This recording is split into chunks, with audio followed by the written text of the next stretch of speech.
আসসালামু আলাইকুম ভিউয়ার্স। আমি রিগান। তো দেখতে পাচ্ছেন আমার সামনে কিছু কার্টুন। এই কার্টুনে কিন্তু বাচ্চা, মুরগির বাচ্চা, ব্রয়লার মুরগির বাচ্চা। তো দেখতে পাচ্ছেন এগুলো কিন্তু কাজী গ্রুপের বাচ্চা, বাচ্চা, বাট প্লাস বাচ্চা। অনেকেই কিন্তু এই জায়গায় ভুল করেন।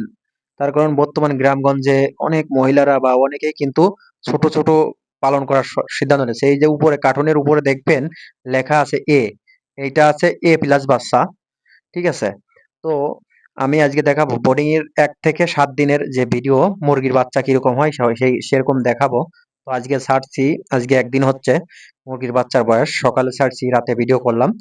তো ভিডিওটি ভালো লাগলে লাইক, কমেন্ট, সাবস্ক্রাইব করে পাশে থাকবেন। এরকম মুরগির বাচ্চার বা মুরগির আপডেট পেতে আমাদের চ্যানেলটি সাবস্ক্রাইব করে পাশে থাকবেন।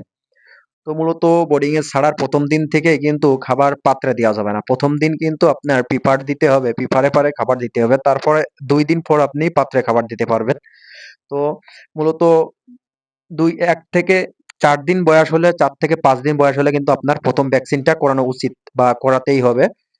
তো তারপর আপনার ২য় ভ্যাকসিন করাবেন ১০ দিন বয়সে। তো আজকে প্রায় ৪ থেকে ৫ দিন হয়ে গেছে। আজকে বাচ্চার ভ্যাকসিন দিয়েছি। তো ভিডিওটি ভালো লাগলে লাইক এবং সাবস্ক্রাইব করে পাশে থাকবেন। তো আজকের পর্বে থাকবে ১ থেকে ৭ দিন বোর্ডিং এর যে টাইম গুলা থাকে, বোর্ডিং এ ৭ দিন রাখতে হয় বাচ্চা, সেই ভিডিও থাকবে। তো আমার প্রায় আজকে ৬ দিন হয়ে গেল।